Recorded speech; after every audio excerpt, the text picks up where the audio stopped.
ஆட விட்டு வேடிக்கை பார்த்த சுமன் கில் அதுக்கப்புறமா அவருடைய ஆஃப் செஞ்சுரி முடிச்சிருந்தாரு. ஆஃப் செஞ்சுரி போட்ட கையோட டவுன் ட்ராக்ல ஒரு 6, அதுக்கப்புறமா லாங்கானில் ஒரு 6, இதெல்லாம் போதான்ட்டு ரசில் வந்து 2 6 கண்டினியூவாக போட்டு பொழந்தாருங்க மும்பை இந்தியன்ஸ் பவுலரை.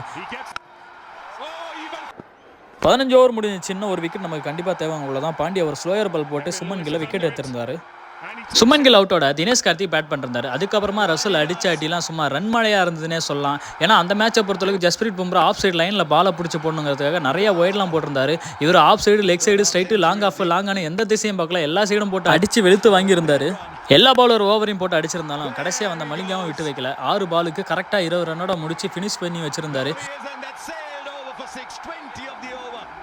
20 ஓவருக்கு 232 அடிச்சு 233 மும்பை இந்தியன்ஸுக்கு டார்கெட்டாக கொடுத்துருந்தாங்க. அதில் ஃபர்ஸ்ட்டில் ஓப்பன் பண்ணிருந்த டிகாக் அவருடைய விக்கெட் இழந்து வெளியே இருந்தார். லெவிஸ் ஆஃப் சைடில் ஒரு 6 அடிச்சதுக்கப்புறமா மும்பை இந்தியன்ஸ்க்கு ஒரு நம்பிக்கை வந்துச்சு. இருந்தாலும் அந்த நம்பிக்கை வீணாக போகிற மாதிரி நம்ம ஹிட்மேனோட விக்கெட்டும் போயிடுச்சுங்க LBWல.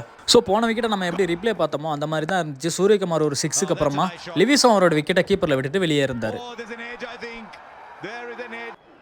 ஸ்கையும் வந்த வேகத்தில் அடுத்து ஒரு 6 அவருடைய அக்கௌண்ட்டில் ஆட் பண்ணிருந்தாரு. அதுக்கப்புறமா போட்ட லோ ஃபுல் டாஸ் ரொம்ப ஸ்லோயராக இருந்ததுனால ரன் அடிச்சது பார்த்தாதுன்னு ரசில் விக்கெட்டாக எடுத்து தள்ளிட்டு இருந்தார். அந்த மேட்ச்சில் 71 பாலுக்கு 175 அடிக்கணுங்கிற டைமில் தான் பாண்டியா வந்திருந்தார். ஒரு இக்கட்டான சுச்சுவேஷனில் பொல்லாடும் பாண்டியாவும் தான் டீமுக்கு ஒரு தூணாக இருந்தாங்கன்னே சொல்லலாம். பாண்டியா அடிச்சடிலாம் சும்மா சொல்லவே முடியாது. அந்தளவுக்கு தான் அடி. எல்லா ஸ்பின் பவுலரும் சரி, ஃபேஸ் பவுலரும் சரி, யாரையும் பார்க்கல.